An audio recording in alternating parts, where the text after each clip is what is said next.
5, 4, 3, 2, 1, 0. Rocket power. For centuries, man has known that if he wants to make a vehicle go faster, it has to have rocket power. You know it, I know it, and Terry Wilmeth knows it. A resident of Amity, Oregon, Terry is a regular family man. My dad has taught me that if I try hard enough, I can make my dreams come true. Terry's dream is to go fast, real fast, on motorcycles, in planes, and astride his most recent passion, a four-wheel, all-terrain vehicle. Terry Wilmeth is a man with a mission.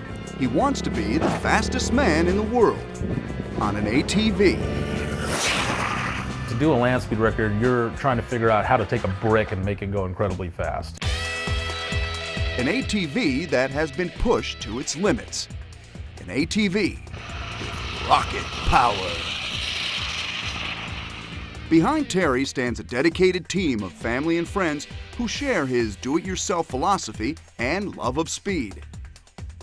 Will Terry realize his dream? Will he be the fastest man on Earth? And just how far and how fast will he go?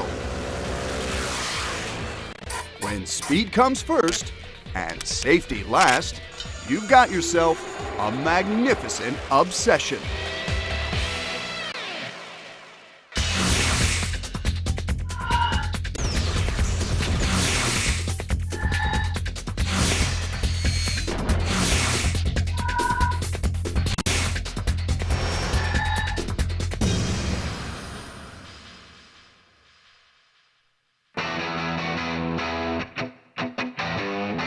If you ever decide to try for a world speed record, it's important that you pick your craft.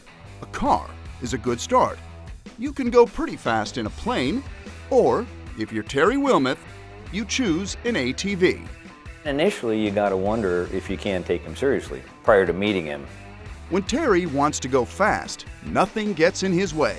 Not the family, not the law, and certainly not the limitations of a recreational vehicle designed to go anywhere, but not particularly quickly.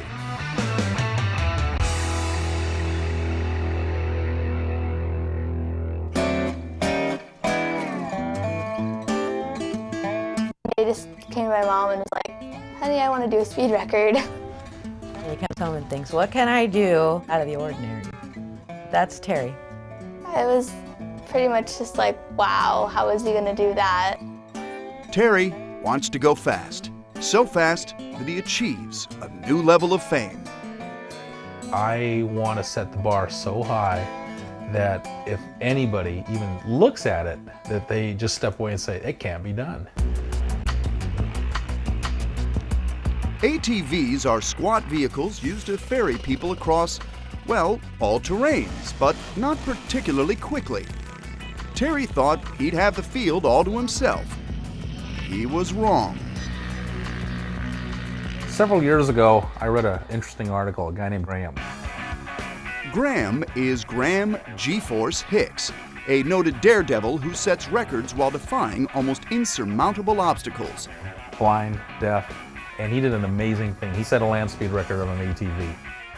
I never realized that there was an ATV category land speed record, so when I saw that, it did something. At the time, the ATV land speed record was about 105 miles per hour, sustained. And you gotta understand, even the faster ATVs would only hit maybe 60, 65 miles per hour off-road, so for him to nearly double it was incredible. I was incredibly fascinated that somebody like him could do that. I actually walked in the garage, looked at my bike, and said, okay, could I ever do that? To do a land speed record, you're trying to figure out how to take a brick and make it go incredibly fast. Graham Hicks had broken the record by modifying a stock ATV into something completely different. But Terry has gone his own route. I thought, it'd be really cooler, if I took a true ATV, leave the engine that it came with, leave the suspension components that it came with, not over-design it, push it to those speeds. First thing he did was take a long, hard look at his Yamaha Warrior ATV. Realizing that it wasn't going to break any records, Terry bought a new bike, the Raptor 660. Terry knew he had to break this record, and he knew he was the guy to do it. This wasn't the first time he had been bitten by the speed bug. I've always wanted to be the best in the world at something, ever since I was a little kid. My first bike was a little Honda XL70 that my father got me, and I fell in love with the thing. It was bulletproof. I rode that thing into the ground for years. Broke my legs on them, broke my arm on it. I broke more parts on me than on the bike. I really enjoyed the feeling of just going fast. After graduating high school, Terry chased his love of speed into the Air Force. And in his off hours, he was Terry Wilmeth, motorcycle racer. I went out and bought a Katana 1000 and thought it was the coolest thing in the world. Never really got to any kind of national level like I'd like to because, you know, life doesn't exactly let you do those kind of things.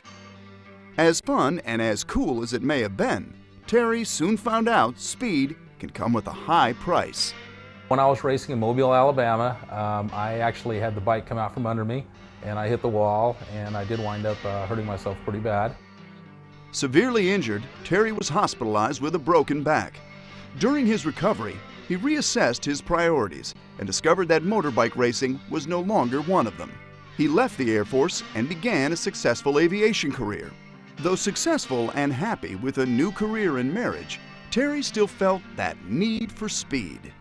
His wife Cindy surprised him with a visit to an ATV dealership. She took me to a dealer as a surprise one day and said, you know, just pick one out and let's do it. Picked out a Yamaha Warrior, took it out to the dunes and played with it, and I gotta tell you, we had a real blast. And that started this nightmare all over again. Cindy also encouraged the rest of the family to take to the sand. We started out really young with the kids. It's just always been a family thing. Her passion for it is probably just about the same as us, you know, just all fun. My dad got me my first ATV and it was a LT80. I was 5, I liked anything that he got me.